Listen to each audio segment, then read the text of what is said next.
오늘 하나님께서 우리에게 주시는 말씀 로마서 2장 12절에서 29절 말씀입니다.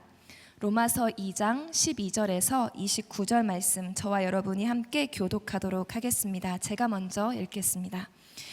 율법 없이 죄 짓는 사람은 모두 율법 없이 멸망하고 율법 안에서 죄 짓는 사람은 모두 율법대로 심판을 받을 것입니다. 하나님 앞에서는 율법을 듣는 사람이 의인이 아니라 오직 율법을 행하는 사람이 의롭다는 인정을 받을 것입니다. 율법이 없는 이방 사람이 본성으로 율법의 일을 행한다면 비록 그에게는 율법이 없을지라도 자기 자신이 자기에게 율법이 됩니다. 이런 사람은 율법의 요구가 자기 마음에 기록되어 있음을 보여줍니다. 그들의 양심도 이것을 증언합니다. 그들의 생각이 서로 고발하기도 하고 변호하기도 합니다. 이런 일은 내가 전한 복음대로 하나님께서 그리스도 예수를 통해 사람들의 은밀한 것을 심판하실 그날에 일어날 것입니다.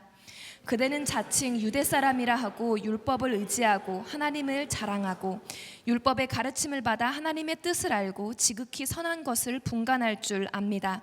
그리고 그대는 스스로 눈먼 사람의 안내자요 어둠 속에 있는 사람의 빛이요 어리석은 자의 교사요 어린아이의 선생이라고 믿고 있습니다. 이는 그대가 율법의 지식과 진리의 교훈을 갖고 있기 때문입니다. 그렇다면 남을 가르치는 그대가 왜 자신은 가르치지 않습니까? 도둑질하지 말라고 선포하는 그대가 왜 도둑질합니까? 간음하지 말라고 하는 그대가 왜 간음합니까? 우상이라면 질색하는 그대가 왜 신전 물건을 훔칩니까? 율법을 자랑하는 그대가 왜 율법을 어기고 하나님을 욕되게 합니까? 기록되기를 하나님의 이름이 너희로 인해 이방 사람들 사이에서 모욕을 당하는구나라고 한 것과 같습니다. 그대가 율법을 행하면 할례는 가치가 있습니다. 그러나 그대가 율법을 어기면 그대의 할례는 무할례와 같습니다. 할례 받지 않은 사람이 율법의 요구를 지킨다면 그의 무할례가 할례로 여겨지지 않겠습니까? 본래 할례 받지 않은 사람이 율법을 지키면 율법의 조문과 할례를 소유하고도 율법을 어기는 그대를 심판하지 않겠습니까? 겉으로 유대 사람이라고 해서 참 유대 사람이 아니고 몸에 받은 할례가 참 할례가 아닙니다. 함께 읽겠습니다. 오히려 속 사람이 유대 사람이라야 참 유대 사람이며 문자와 단 율법에 의해서가 아니라 성령으로 마음에 받은 할례가 참 할례입니다. 그 칭찬은 사람에게서가 아니라 하나님에게서 옵니다. 아멘. 저희는 SNS 하면 제일 먼저 떠오르는 건 솔트앤샤인 저희 공동체의 이름을 떠올리잖아요. 근데 밖에 사람들에게 가서 SNS 하면 아무도 솔트앤샤인이라고 이야기하지 않습니다. 소셜 네트워크 서비스를 이야기하겠죠. 저희 딸도 저한테 맨날 물어요. 아빠 공동체는 SNS인데 왜 사람들은 페이스북, 인스타그램을 가지고 SNS라고 그래? 이렇게 물어보더라고요. 그래서 바라보는 관점이 다른 것입니다. 어쨌든 여기 계신 분들도 SNS에 소속되어 있지만 SNS를 하시는 분들이 굉장히 많을 겁니다. 안 하는 사람들이 거의 없겠죠. 제가 대학교 다닐 때만 해도 이런 세상이 올 거라고는 상상을 하지 못했던 것 같아요. 그때는 모뎀, 전화기 그 통신을 끌어다가 천리안, 나우누리, 하이텔 이런 PC 통신 사용했었거든요. 왜 마치 저만 그거 했다는 듯이 저를 쳐다보고 그러세요? 다 해보셨잖아요. 아닌가요? 어쨌든 근데 엄청난 인터넷 기술의 발달로 인해서 이제는 모두가 다 SNS 플랫폼을 통하여 자신의 삶을 공유하며 살아갑니다. 이제는 아주 쉽게 자신의 삶을 공유할 수 있는 거죠. 누군가에게 전화해서 뭐 하냐고 물어보지 않아도 그 사람의 SNS만 봐도 그 사람이 어디서 무엇을 하고 있는지 또 어떤 일을 하고 있는지를 쉽게 알 수 있습니다. 스스로도 마찬가지죠. 굳이 내가 말하지 않아도 내가 어떤 삶을 살아가고 있는지 어떤 일을 하고 있는지 그 SNS를 통하여 PR할 수 있는 그런 시대가 되어 있는 것이죠. 예전에는 일일이 전화해서 어디 있냐 뭐 하냐 예배 안 나오면 어디 갔냐 물어봤는데 이제는 예배 안 나온 이유도 SNS를 보다 보면 이 사람이 지금 어디 여행을 갔구나 어디 출장을 갔구나 다 알 수 있는 그런 시대가 되었습니다. 근데 SNS가 활성화되면서 여러 가지 장점들도 있지만 많은 부작용들이 함께 생겨나기 시작했죠. 그 대표적인 부작용 중에 그 부작용을 표현하는 단어, 오늘 말씀 가운데 설교 제목인데요, 페르소나라는 단어가 등장했습니다. 2020년도에 트렌드 키워드이기도 했던 페르소나, 이 단어는요 라틴어로 이제 가면이라는 뜻인데 심리학 용어로는 제가 찾아보니까 이렇게 돼 있더라고요. 타인에게 파악되는 자아 혹은 자아가 사회적 지위나 가치관에 의해 타인에게 투사된 성격이라는 의미를 가지고 있다고 합니다. 남들에게 보여지는 자기가 만들고자 하는 모습이 바로 페르소나이다라는 것입니다. SNS라는 공간 속에서 자신의 모습을 있는 모습 그대로 보여주는 것이 아니라 보여주고 싶은 꾸며진 자신의 모습을 사람들이 보여주기 시작했던 거예요. 그래서 SNS에 업로드되는 사진이나 영상, 글들은 있는 그대로 날것의 모습으로 올라가지 않습니다. 사진은 항상 스노우 같은 어플을 통해서 재편집되기 시작하고 얼굴의 각도는 항상 얼짱 각도여야 하며 내 감정은 일단 수려한 말들로 표현되고 극대화된 감정들이 SNS에 올라가고는 하죠. 나의 솔직한 모습보다는 타인이 나를 어떻게 바라볼 것인가, 타인의 시선과 평가를 의식한 후에 그 모습을 업로드하는 것입니다. 남들에게 잘 보이고 싶거나 아니면 관심을 받고 싶은 내면의 상태가 페르소나, 나의 다른 모습, SNS 속의 모습 가운데 그대로 담겨져 있는 것이죠. 사람들은 이것을 소셜 페르소나라고 이야기합니다.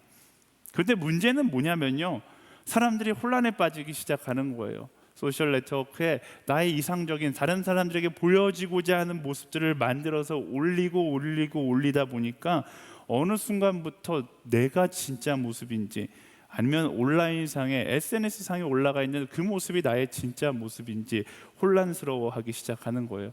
그리고 사람은 이상적인 것에 끌리게 되어 있잖아요. 나의 현실의 모습은 부정하고 꾸며져 있는 나의 모습이 진짜 모습이라고 사람들이 생각하며 살아가기 시작하는 것입니다. 그러다 보니까 어떤 일들이 일어나기 시작합니까? 네트워크 상에서는 활발하게 움직이는데 나의 진실된 모습은 보여주기 싫어서 사람과 사람과의 만남은 점점 사라지고 온라인에서의 만남만 점점 늘어나게 되는 거예요. 그러면 그럴수록 우리의 만남은 진솔한 만남이 아니라 가식적인 만남으로 변질되어 가는 것입니다. 근데 우리 신앙도 마찬가지인 것 같아요. 우리의 신앙도 이런 페르소나가 존재합니다.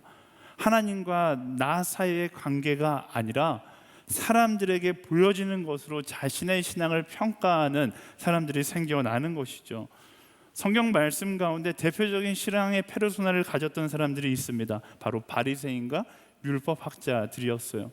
그들은 신앙의 성숙, 신앙의 성장의 모습을 하나님과의 관계에서 찾지 않고 사람들의 시선, 사람들의 평가에서 찾기 시작합니다. 그러자 그들의 신앙생활이 어떻게 됩니까? 진실된 신앙의 모습보다는 오히려 사람들이 보기에 좋은 모습으로 흘러가기 시작하는 거예요.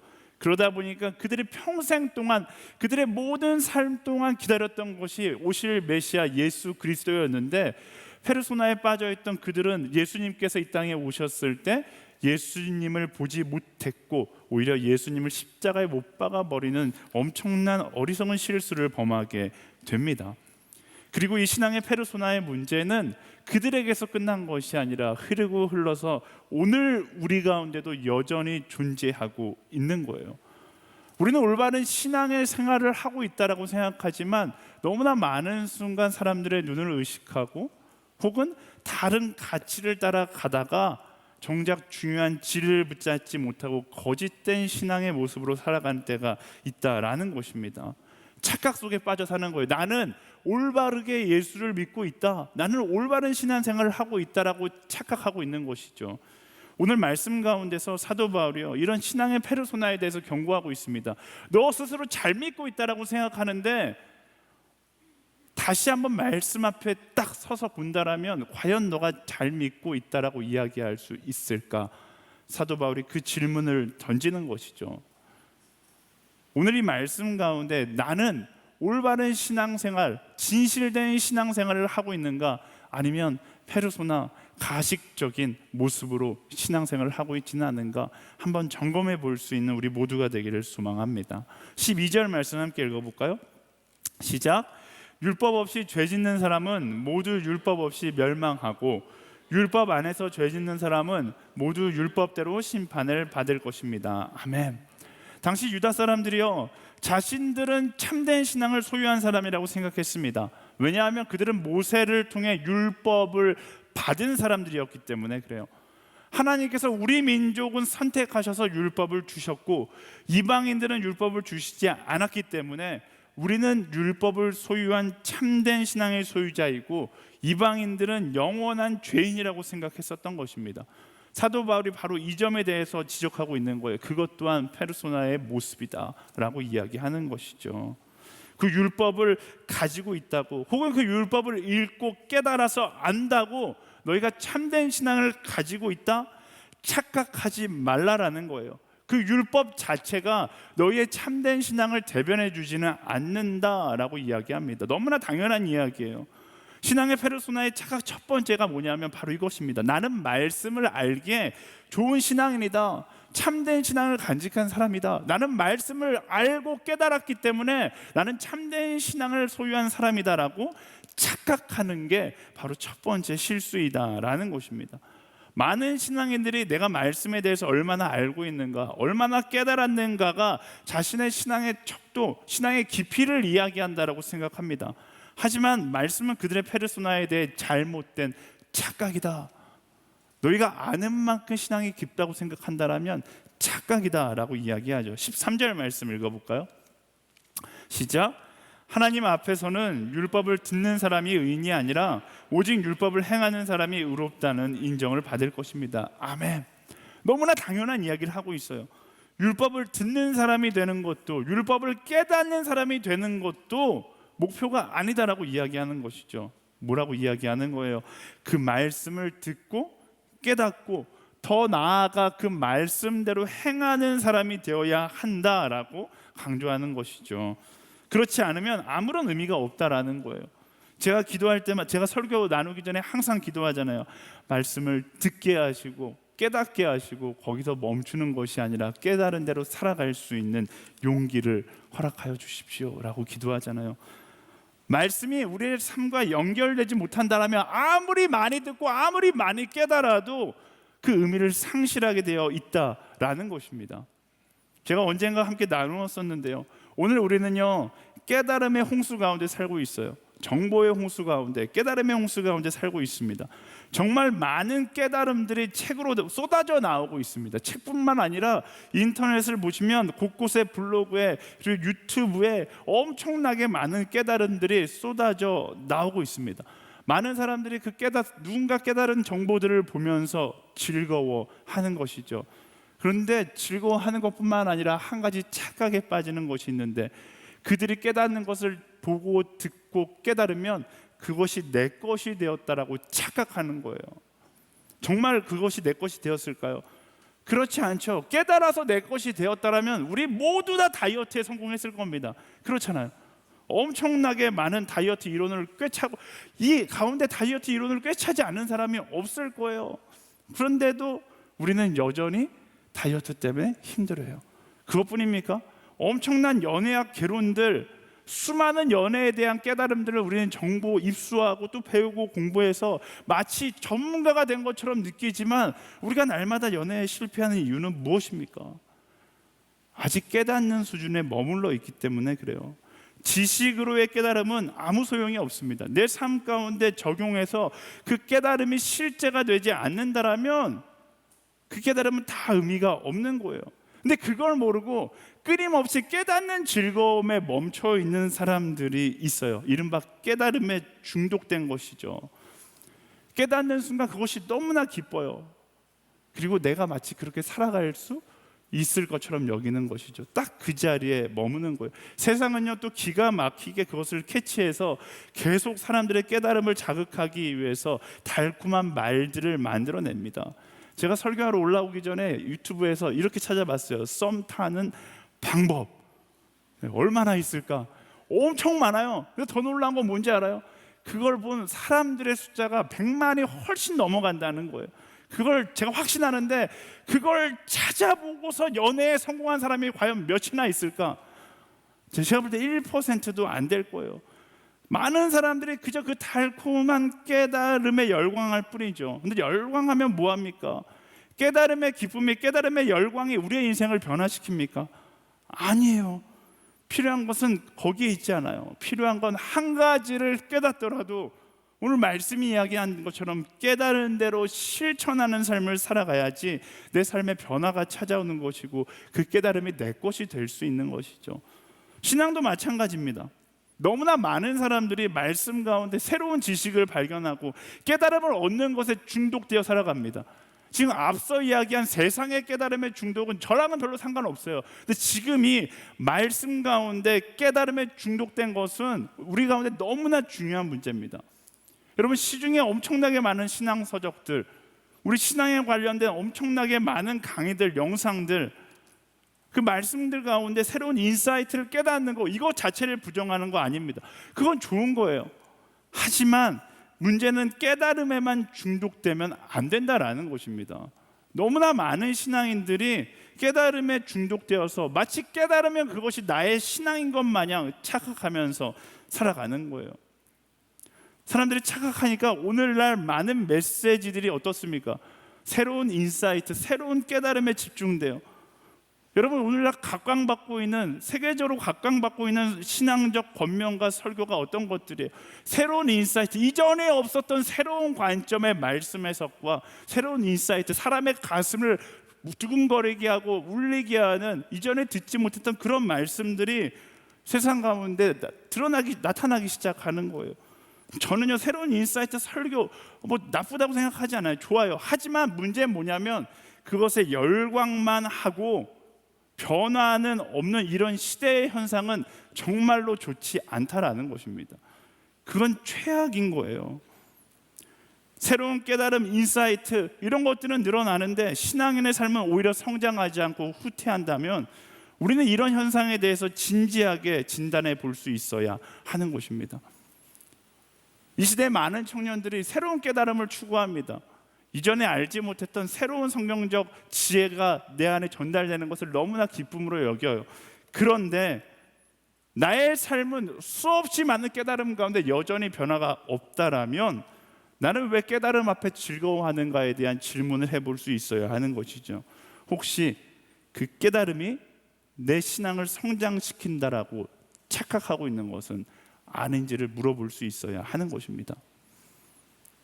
저 이 시대 청년들에게 묻고 싶어요. 새로운 깨달음, 새로운 인사이트 앞에서 수백 번, 수천 번 깨달으면 뭐합니까?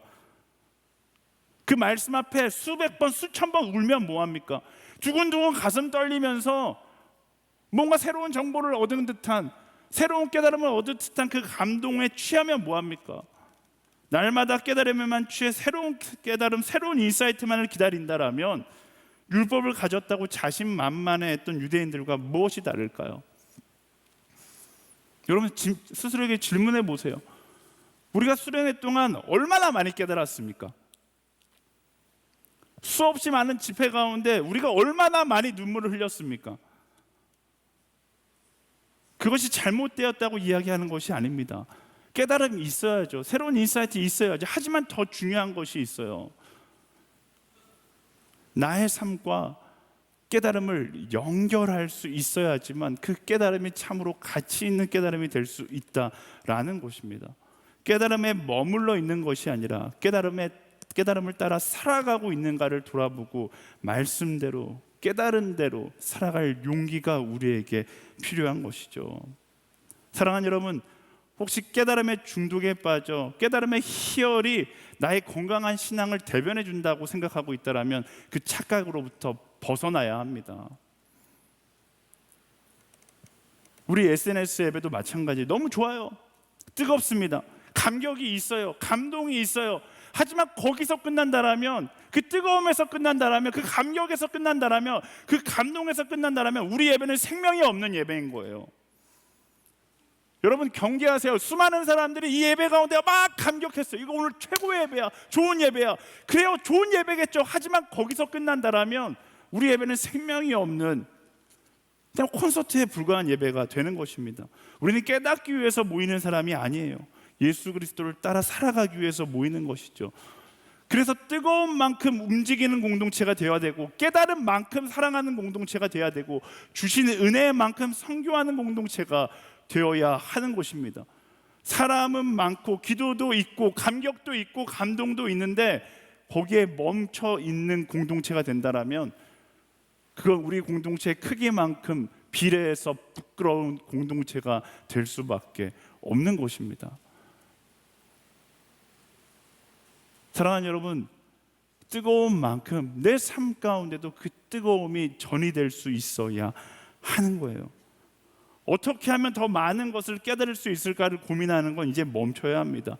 오히려 어떻게 하면 예수님의 말씀을 따라 살아갈 수 있을까를 고민할 수 있어야 하는 것이죠. 우리에게 필요한 건 새로운 깨달음이 아니라 말씀을 따라 살아갈 용기가 필요한 것입니다.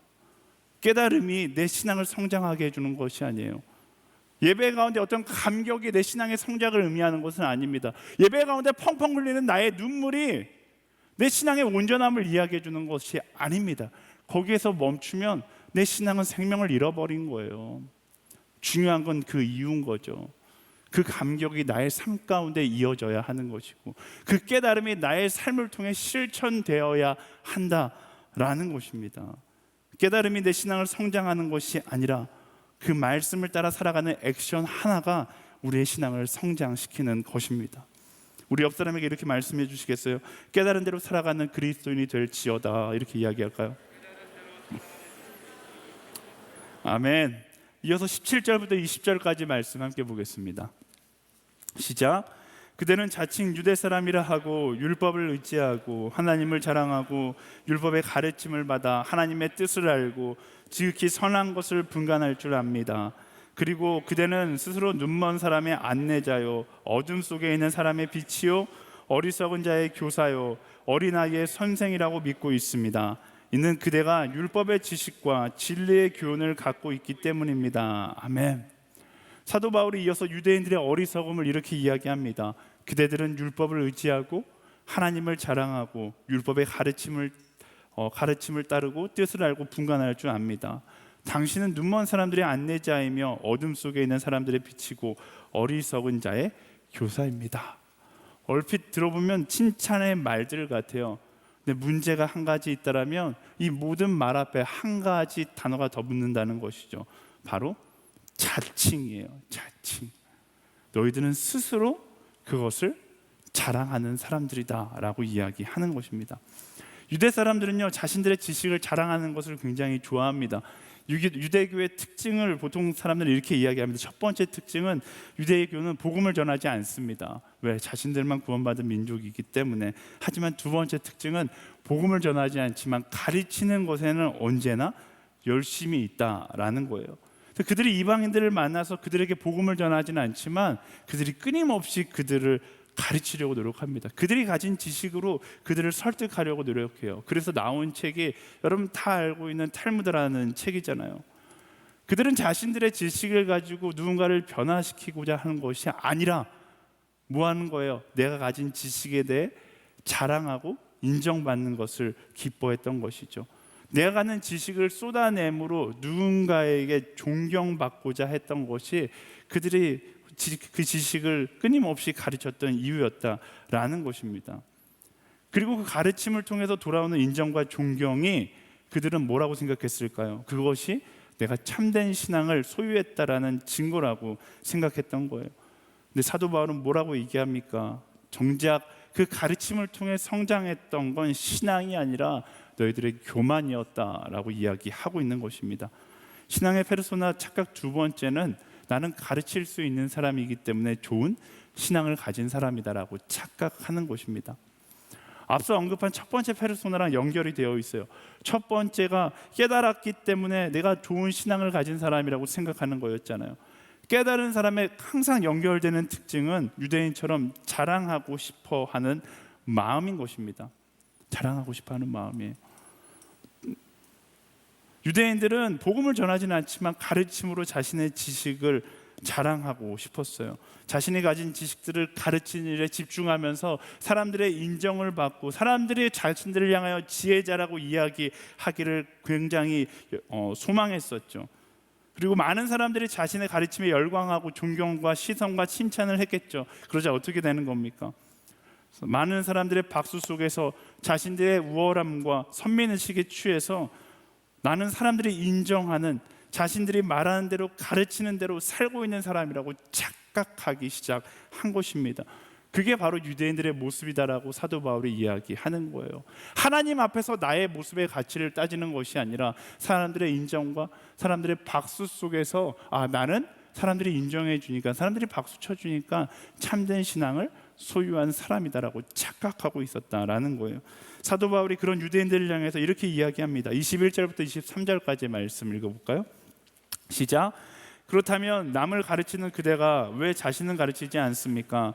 도둑질하지 말라고 선포하는 그대가 왜 도둑질합니까? 간음하지 말라고 하는 그대가 왜 간음합니까? 우상이라면 질색하는 그대가 왜 신전 물건을 훔칩니까?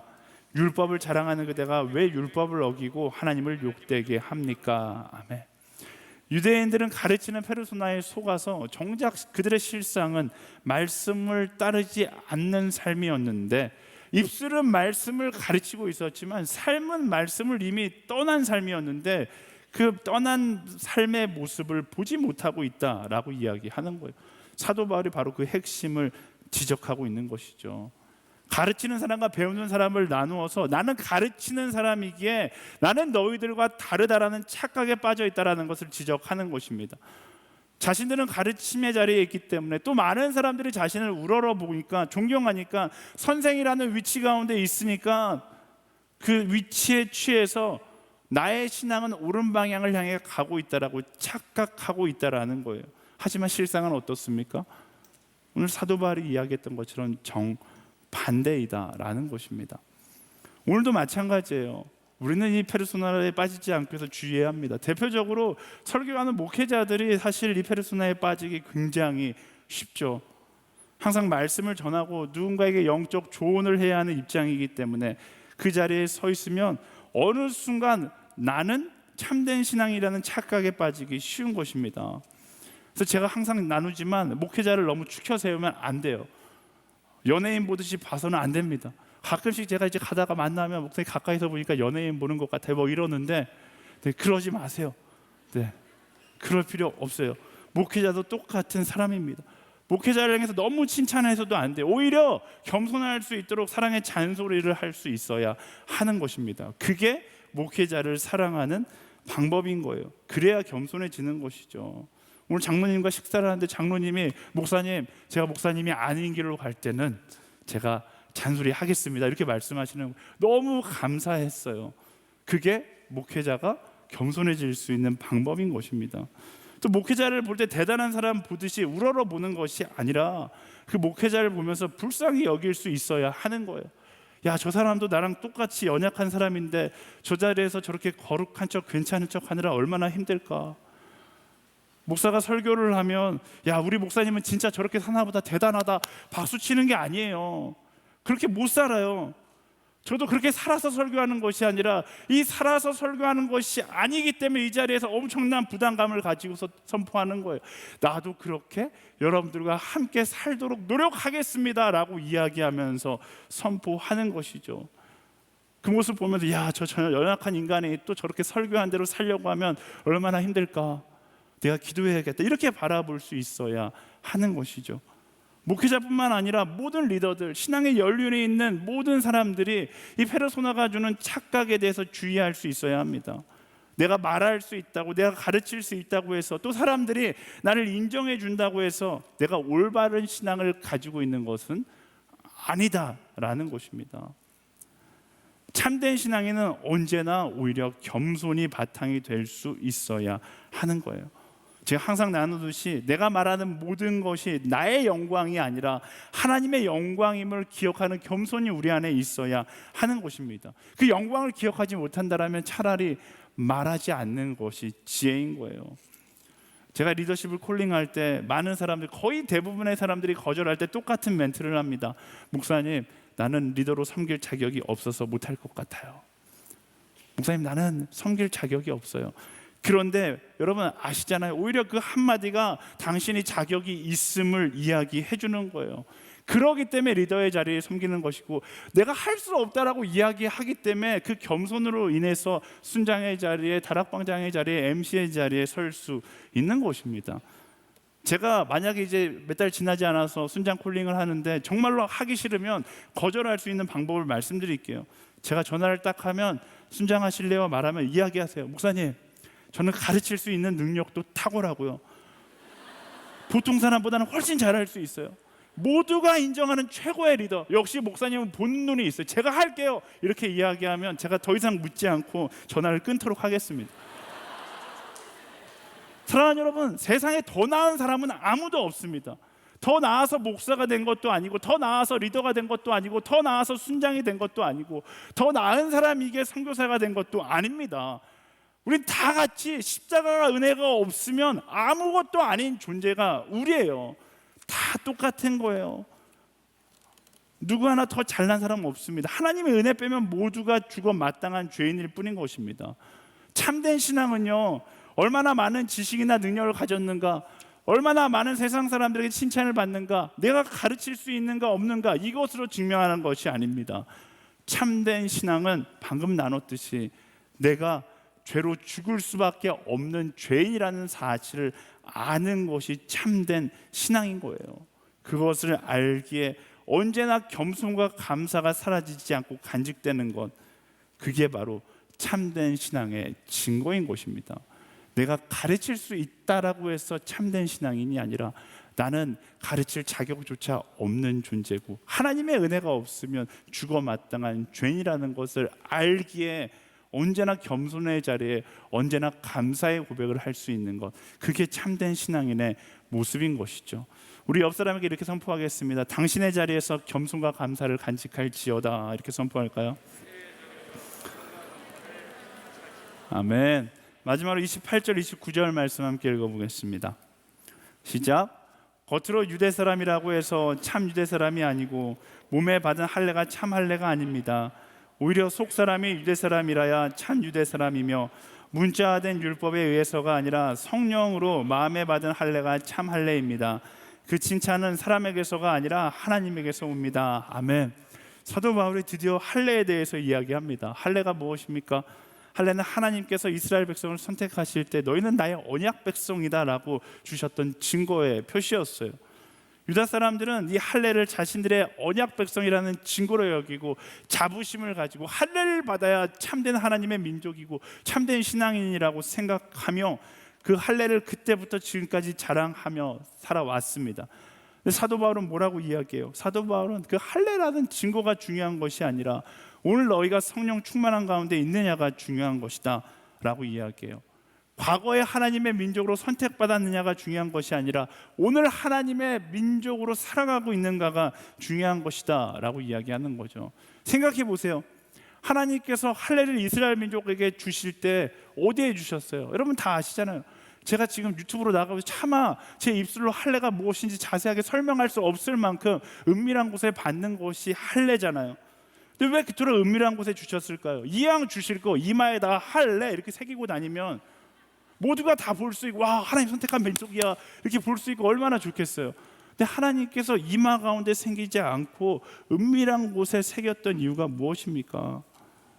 자랑하라고 주신 것이 아니라 기억하고 합당하게 살아가라고 은밀한 곳에 주신 것이죠. 근데 유대인들은 그 하나님의 마음은 이해하지 못한 채 그것이 자랑인 것 마냥 살아가는 거예요.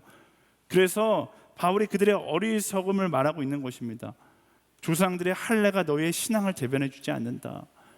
조상들이 가졌던 하나님의 백성으로 가졌던 그 자부심이 너희의 신앙을, 오늘의 신앙을 대변해 주지 않는다. 다시 말하면 과거의 뜨거운 하나님과의 만남의 흔적이 오늘 신앙을 대변해 주지 않는다라고 이야기하는 거예요. 신앙의 페르소나 착각 세 번째는 추억이 나의 신앙을 증명한다라고 생각하는 거예요. 그렇지 않아요. 내가 경험했던 추억 속의 뜨거움이 나의 오늘의 신앙을 대변해 주는가? 그렇지 않습니다. 그리스도인 중에 가장 어리석은 사람이 자꾸 과거의 신앙을 추억하는 사람이에요. 나도 한때 뜨거웠었지. 나도 한때 MC였어. 나도 한때 선교사 하겠다고 헌신했었어. 나도 한때 FA 갔다 왔었어. 나도 한때 너처럼 뜨거운 예배자였던 때가 있어. 자신의 신앙을 이야기해야 되는데 자꾸만 과거의 추억을 끄집어내는 사람이 있어요. 근데 과거는 과거일 뿐 신앙 가운데 중요한 건 내가 오늘 어디에 어떤 마음으로 서 있는가입니다. 여러분, 오늘 어떤 마음으로 어떤 신앙의 모습으로 살아가고 있습니까? 하나님께서 바라보시는 건 여러분의 10년 전의 모습, 20년 전의 모습 아니에요. 오늘 하나님 앞에 선 우리의 모습을 하나님께서 바라보신다라는 것입니다. 예전에 리더십 모임 가운데 나누었는데 내 기억 가운데 가장 뜨거웠던 예배는 언제인가? 이런 질문하면 막 사람들이 생각해요. 막 그때 10년 전, 15년 전 수련회에서 그 목사님 설교 들으면서 뜨거웠었는데, 네, 다 쓸모없는 고민이에요. 소용없는 추억놀이에 불과합니다.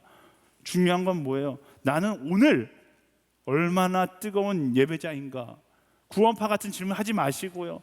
과거의 나의 예배의 모습은 내려놓고요, 버리고요. 나는 오늘 얼마나 뜨겁게, 얼마나 간절히, 얼마나 진실되게 예배하는 예배자인가라는 질문이 내게 던져져야 되고, 그렇다면 내 인생 가운데, 당신의 인생 가운데 가장 소중한 예배는 언제였습니까?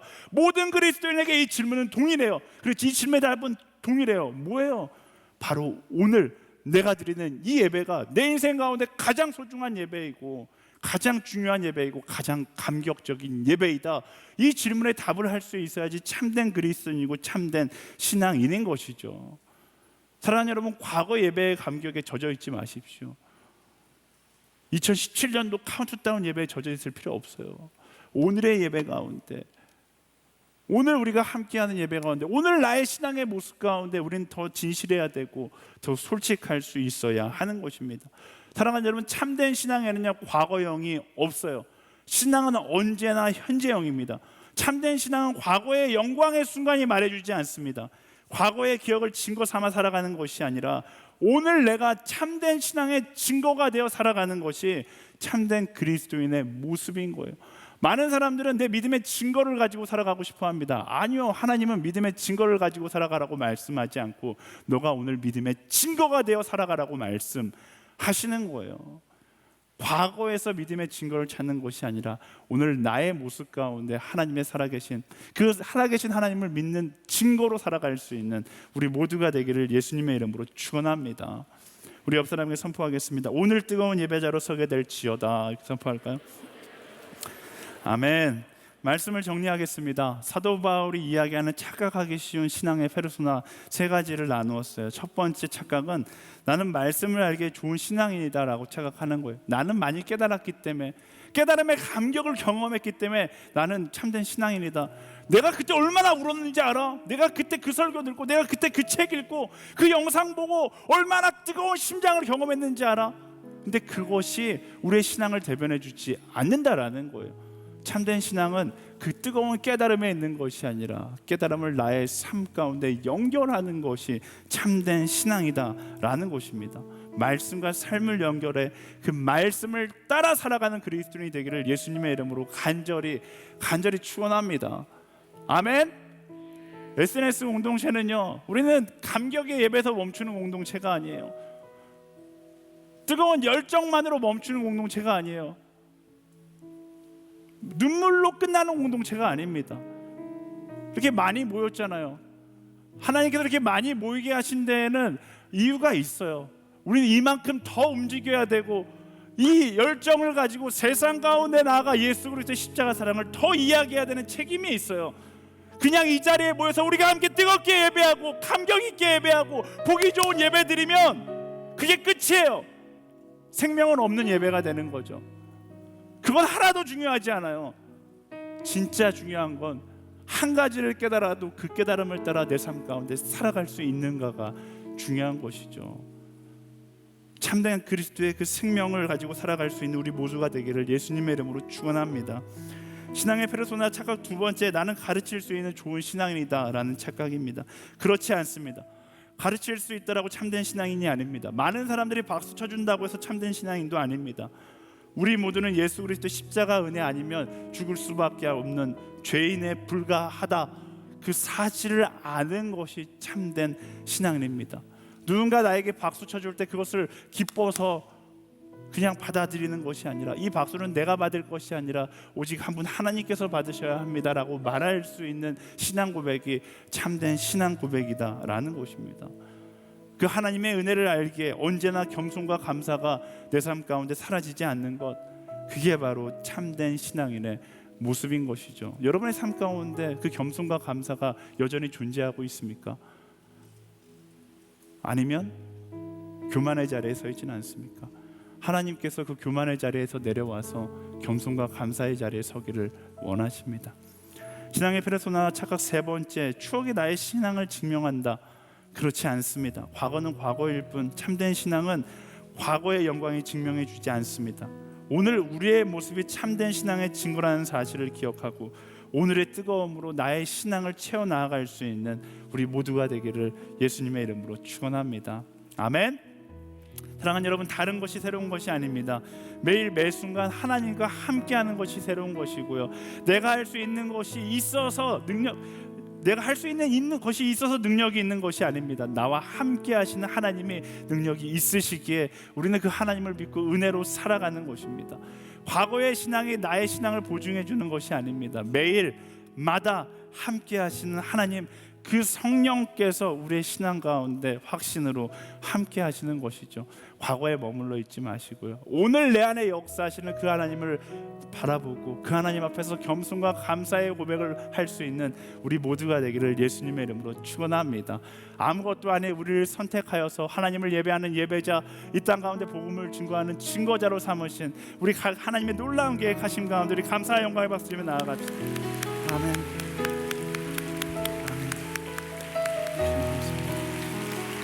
아멘. 우리 시간 다 같이 일어나서 함께 찬양하며 나아갈 때 하나님, 날마다 나의 숨쉬는 순간 가운데 하나님의 역사하심을 경험하며 나아가겠습니다. 과거에 멈춰 있는 것이 아니라 매 순간 나의 삶 가운데 동행하시는 그 하나님과 동행하며 그 은혜로 나를 감싸시는 그 하나님의 은혜 앞에 감사의 노래를 부르며 나아가는 나의 삶이 되게 하여 주시옵소서. 날마다 깨달음에 머무는 것이 아니라 나에게 새로운 은혜로 함께 하시는 그 은혜에 반응하며 나의 삶 가운데 하나님의 영향력을 흘러보낼 수 있는 한 사람으로 살아가게 하여 주시옵소서. 우리 결단하며 오래된 찬양이지만 우리의 입술을 들어서 함께 고백하며 나아가겠습니다.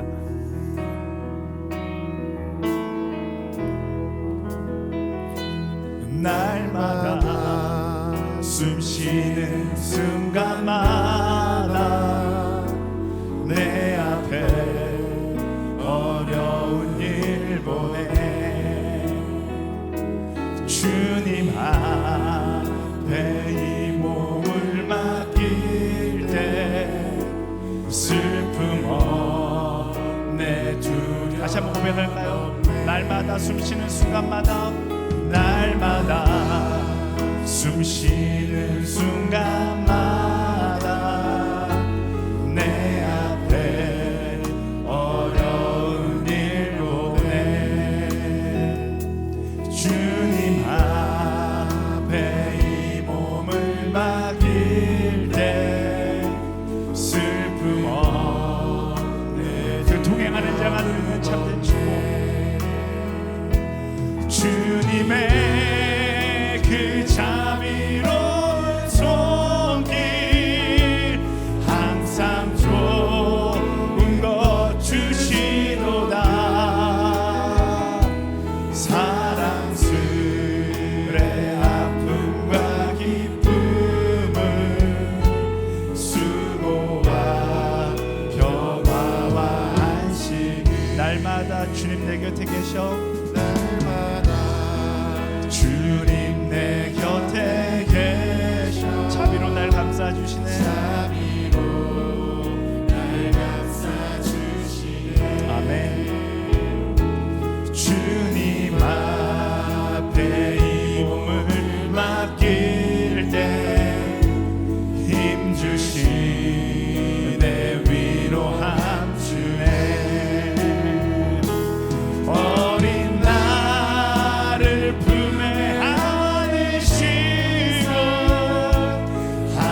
그 하나님을 경험하기를 소망합니다.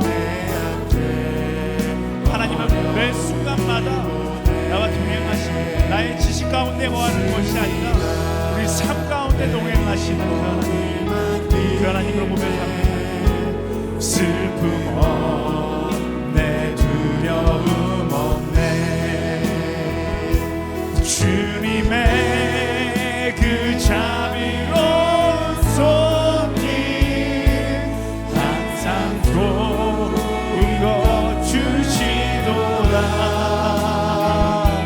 사랑스레 아픔과 기쁨을 수고와 평화, 주님의 그 자비로운 손길, 주님의 그 자비로운 손길 항상 좋은 것 주시도다. 사랑스레 아픔과 기쁨을 수고와 평안하시길. 사랑하는 여러분, 하나님의 사랑의 하이라이트는 이 예배가 아니에요. 찬양의 고백처럼 날마다 내 삶 가운데 역사하시는 그 사랑의 순간이 하나님의 사랑의 하이라이트입니다. 그저 그 깨달음에 중독되어서 깨달음의 자리에 머물러 있더라면 우리 그 하나님의 사랑을 누리지 못하는 어리석은 선택에 불과한 것입니다. 하나님께서 무엇을 원하세요? 우리 말씀 가운데 깨달은 그것을 가지고 삶 가운데 살아가기를 원하시는 것입니다. 이 시간 우리 기도하며 나아갈 때, 하나님, 깨닫는 것에 멈추는 반쪽짜리 신앙에 머무르지 않게 하여 주시옵소서. 이제는 깨닫기 위해 믿는 것이 아니라 그 믿음 따라 살아가는 우리가 되게 하여 주시옵소서.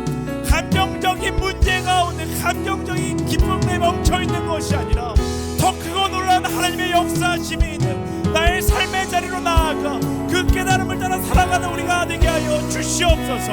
감정에 취한 신앙에 머무르는 것이 아니라 성령께서 가라 말씀하시는 방향을 향하여 말씀 들고 나아가는 우리가 되게 하여 주시옵소서.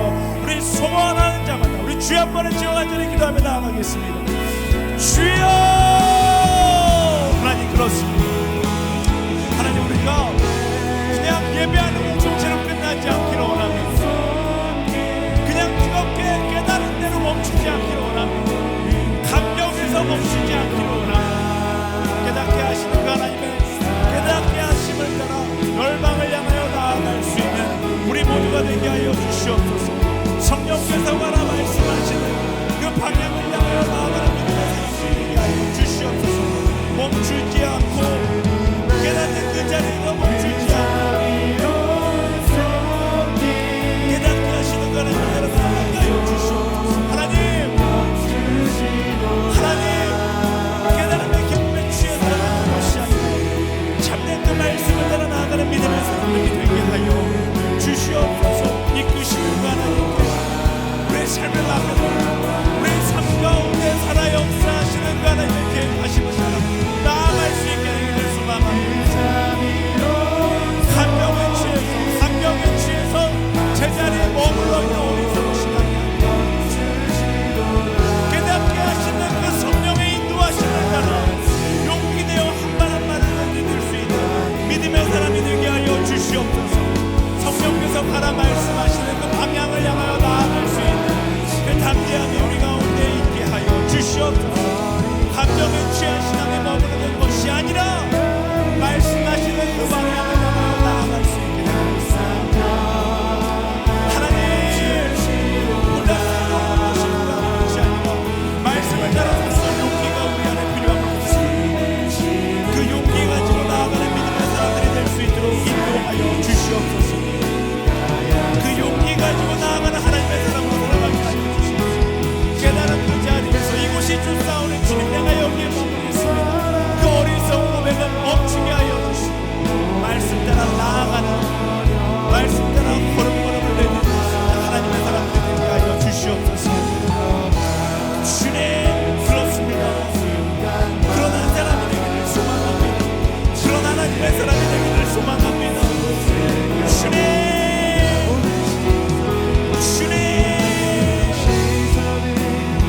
주님 붙잡아 주시옵소서.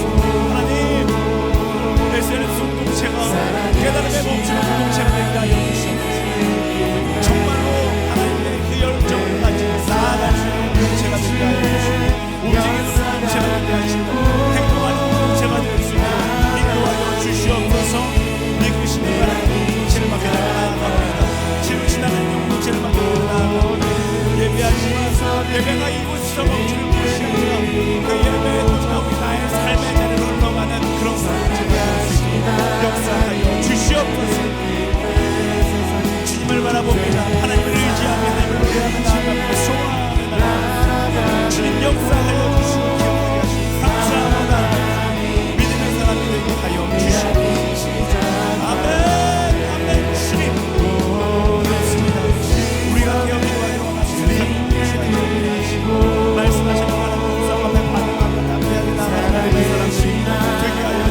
사람들의 인정이나 칭찬에 혹하는 그리스도인이 되지 않게 하여 주시옵소서. 사람의 평가나 사람의 칭찬에 나의 신앙이 판단되는 것이 아니라 하나님, 오직 하나님 안에서 내가 하나님 안에서 온전한 사람인가, 은혜 아니면 나는 살아갈 수 없는 사람임을 고백하는 그 겸손을 고백할 수 있는 하나님의 사람 되게 하여 주시옵소서. 그리스도인 예수의 이름 명하노니 우리 삶 가운데 모든 교만의 영역들은 떠나갈지어다. 하나님, 교만함을 몰아내고 은혜 없이는 살아갈 수 없는 그런 연약한 자아를 고백하며 날마다 겸손과 감사를 쏟아내는 그런 신앙인으로 살아가게 하여 주시옵소서. 내 입술 가운데 교만의 말들은 떠나가며 겸손과 감사의 선포가 넘쳐나게 하여 주시옵소서. 우리 주 한번 부르짖고 다시 한번 기도하며 나아가겠습니다. 주여,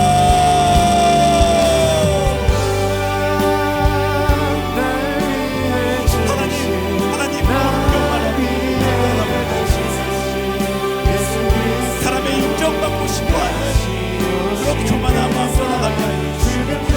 다 쓸모없어, 다 의미없어.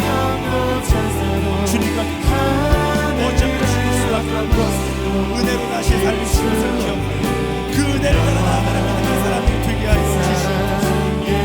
아버지, 교만함은 떠나가며 은혜 없이는 살아갈 수 없음을 고백하고 겸손과 감사의 고백이 넘쳐나는 우리 시들이 되게 하여 주시옵소서. 나의 삶이 되게 하여 주시옵소서.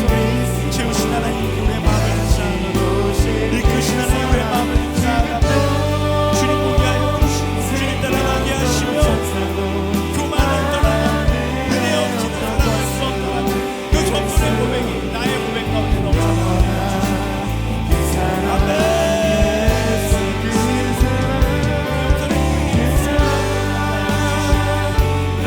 나를 자랑했던 헛된 교만의 생각을 떠나가게 하여 주시고 오직 정직하고 주를 바라보고 하나님을 의지하며 하나님 없이는 살아갈 수 없음을 고백할 때 그런 믿음의 사람이 되게 하여 주시옵소서. 주님, 그렇습니다. 경건과 감사가 넘쳐나는 참된 신앙인으로 살아가기를 소망합니다. 그 겸손, 그 감사를 가지고 살아갈 수 있도록 인도하여 주시옵소서. 내가 가진 건 모두 아버지의 것이니 오직 주께 영광 돌리며 살아가는 믿음의 사람이 되기를 소망합니다. 헛된 가치를 붙잡지 않고 오직 그 영광만을 바라보며 나아갈 수 있는 믿음의 사람으로 살아갈 수 있도록 인도하여 주시옵소서. 이끄신 하나님, 교회의 마음을 드립니다. 이끄신 하나님, 교회의 마음을 드리며 나아갑니다. 하나님, 역사하여 주시고 잡아주시옵소서. 아멘. 아멘.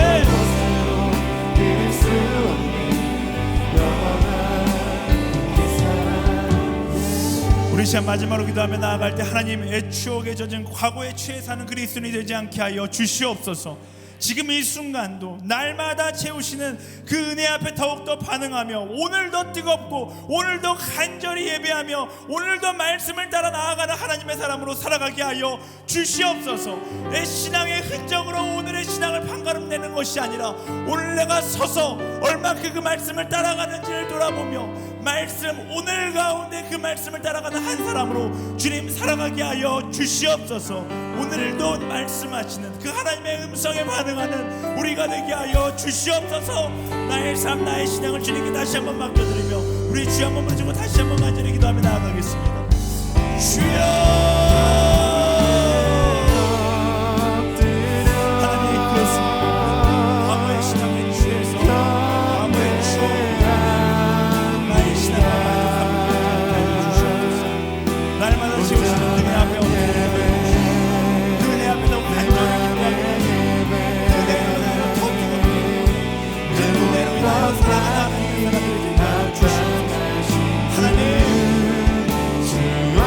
하나님, 과거의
말씀을 통해 우리의 착각을 깨워주셔서 감사합니다.